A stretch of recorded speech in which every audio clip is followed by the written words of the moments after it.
ঘন্টা ঘন্টা জমি কিনা ফুলাফান নিয়ে চলি, আমার জমিটা কাটতে লেছে কাটা। কার ফল? আমার বউ ফুলাফান একবারে ও রাস্তাত নামাই দিছে এই খাত কাটটা। ওই 3,000 4,000 5,000 টাকা 3 দিন ঘরে ঘরে এই ক্ষেত্রে বিক্রি করতাম, এটা দিয়া সংসার চালাইতাম। আমার 15 ঘন্টা জমি রাত থেকে কাটছে যে আমার জমি, আমি বলতে পারি নাই। আপনার কাছে বিচার চাই, আমি গরিব মানুষ, পরের জমি চুক্তি লেখে আমি কইরা খাই। ঘন্টা জমি দিয়া এই পোলাপান সব ফেলে যায়, পাই 8-10 জন মানুষ ঘরের ভিতরে ফ্যামিলি। আমার আর কোনো জমি নাই, গরিব মানুষ, আমি এটা দিয়ে সংসার চলে যাই। দিয়া আমার সব পুরা সংসার আমি একবারে নিঃস্ব হয়ে গেছি গা। আমার আর চলার কোনো রাস্তা নাই, একবারে আমি গরিব মানুষ নিঃস্ব।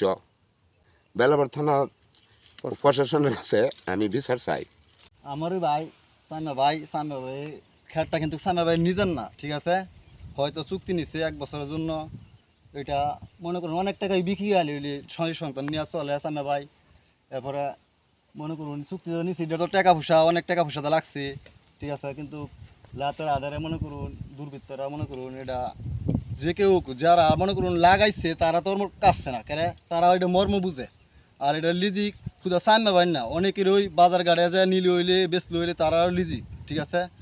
এই এলাকাবাসী তো আতঙ্ক হয়ে থাকে, রাতের আধারে যখন খেত খাতা মারি সোয়া বন্ধ, সোয়া বাড়িতে ঘুমান লাগে, ঘুমও তো আসে না, যে হয়তো কার ফল নিলে নিতে কিন্তু এটা তো একেবারে নিঃস্ব করে দিচ্ছে। আসলে সামনে ভাই খুবই কষ্ট হইব এই বছর চলাটা, ঠিক আছে? তোমার না হয়, ঠিক আছে? গরিব গরিব মানুষ, যাতে আমরা তো কৃষি মানুষ, এটা কাটে লাইলে অনেক কৃষক মানুষ অনেক পেরাতাই আমরা সারাদিন। এটা ছোটো বাচ্চা একটা লালন পালন করলে যতটুক, ছোটো বাচ্চারা লালন পালন করতে যতটুক বড় করা লাগে সকল কিছু দিয়া, হ্যাঁ এই কৃষিকাজও মনে করেন যে বীজটা ফালাই আমরা, তারপরে মনে করেন যে এটা আমরা লালন পালন করে ফসল ধরাই, ঠিক আছে? আমরা বাজারে নিয়ে বিক্রি করে আমরা সন্তান নিয়ে চলি। কিন্তু মানুষ তো হ্যাঁ এটা চিন্তা করে না, দুর্বৃত্তরা তো এটা চিন্তা করে না যে এটা লিজিক তো আমারও আছে, হ্যাঁ সেও তো একটা মানুষ।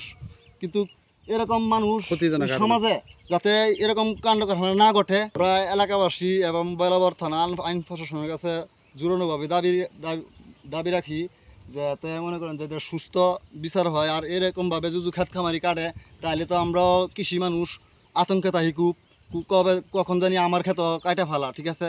তাইলে সুস্থ এলাকাবাসী আমরা এই বেলাবর থানা যারা কর্মকর্তা আছে তার কাছে সুস্থ বিচার চাই, যাতে এটা আইনের মাধ্যমে হ্যাঁ সঠিক তদন্তের মধ্যে যারা দোষী তারা চিহ্নিত করে নাকি এই সমাজে যাতে বিচার ব্যবস্থা করে। আমার চাচা সাদ মিয়ার ক্ষেত কারকল করছিল, ওইটাকে বা কাহারা রাতের আধারে কাটতে লাইছে, এটা আমরা জানি না।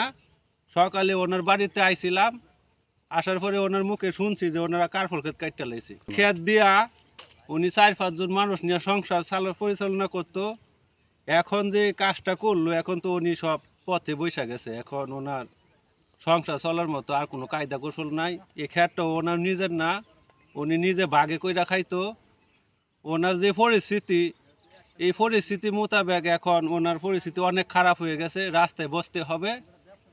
এখন বেলাবর যে থানার প্রশাসনের কাছে আমার চাচার হয়ে আমি বলছি যে আমার চাচার জন্য সুষ্ঠু বিচার তদন্ত করে সুষ্ঠু বিচার যেন পায় আমার চাচা।